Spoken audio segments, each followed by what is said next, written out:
ماریہ افضل سانگلہ ہل سے پوچھ رہی ہیں کہ میری اور بھائی کی شادی اسی مہینے ہو رہی ہے، لیکن ہمارے کچھ رشتہ دار مشورہ دے رہے ہیں کہ دونوں بچوں کی شادی ایک ساتھ کرنی ہے تو ایک کا نکاح پہلے کر لیں، کیونکہ ایک چاند کے دوران گھر میں دو نکاح نہیں کرنے چاہیے۔ مفتی صاحب میرے ناقص علم میں اضافہ فرما دیں اور بتائیں اس بارے میں شرعاً کیا حکم ہے؟ دیکھیں، شریعت نے اس حوالے سے نا کوئی پابندی نہیں لگائی کہ ایک دن میں دو نکاح نہیں کرنے چاہیے، یا بعض دفعہ ہمارے معاشرے کے اندر یہ بات بھی پائی جاتی ہے کہ اگر ایک ہی دن میں دو بیٹیوں کا نکاح کریں گے تو ایک کا گھر اجڑ جائے گا اور ایک جو ہے وہ ٹھیک رہے گی، یا دونوں کے لیے یہ بدشگونی والی بات ہوگی۔ اسلام کے اندر بدشگونی کا کوئی تصور نہیں ہے، لیکن یہ بات یاد رکھیں، جب کسی چیز کے بارے میں گمان کر لیا جاتا ہے نا، تو پھر لوگوں کا نا اس کے اوپر ایک عقیدہ بن چکا ہوتا ہے۔ اگر بالفرض دو بیٹیوں کا نکاح ایک ہی دن میں کیا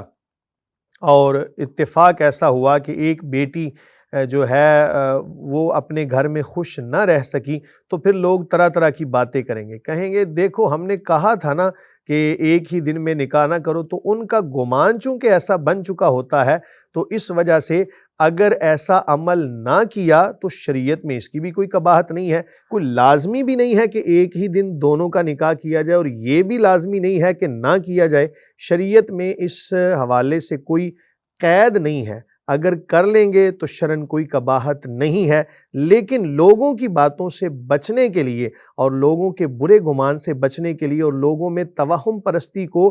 مٹانے کے لیے اگر یہ نکاح نہ کریں تو اس میں بھی کوئی شرعی قباحت نہیں ہے۔ ایک ہی چاند میں یعنی سفر کے مہینے میں یا محرم میں بعض لوگ کہتے ہیں نکاح نہیں ہوتا، کرنا ہی نہیں چاہیے، گناہ ہے، تو یہ کیا واقعی گناہ ہے؟ دیکھیں، جہاں تک بات کی جائے نا محرم الحرام کی، تو اس میں تو اگر کوئی آل رسول صلی اللہ علیہ وآلہ وسلم رضی اللہ عنہم کے اس ادب کے پیش نظر نکاح والا معاملہ نہیں کرتا تو ہم اس کو مجبور بھی نہیں کر سکتے۔ میں ایک اصول بتا دیتا ہوں، اس اصول کو اگر آپ مد نظر رکھیں گے نا تو بہت سارے مسائل حل ہو جائیں گے، کہ ضروری نہیں ہوتا کہ ہر جائز کام کو کیا جائے۔ بعض کام جائز ہوتے ہیں لیکن پھر بھی ان کو نہیں کیا جاتا، جیسا کہ طلاق دینا مطلب ایک اصول کے مطابق تو ناجائز کام ہے، لیکن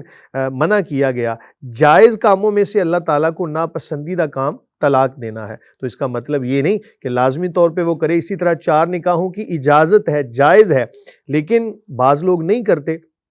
کیونکہ اس کے ہمیں کچھ مفاسد نظر آ رہے ہوتے ہیں۔ اسی طرح بہت سارے ایسے کام ہیں کہ جو جائز ہونے کی بنا پر بھی نہیں کیے جاتے۔ اسی طرح محرم الحرام میں یا سفر کے اندر نکاح کرنا ایک جائز امر ہے، جواز کی حد تک تو ٹھیک ہے، لیکن اگر کوئی جان بوجھ کر ایسا ہی عمل کرے کہ جی میں 10 محرم الحرام کو ہی نکاح رکھتا ہوں اور اس وجہ سے کہ لوگ اس میں نکاح نہیں کر رہے، بھئی جائز کام ہے لیکن ضروری نہیں ہوتا کہ ہر جائز کام کو کیا جائے۔ جی ٹھیک ہو گیا۔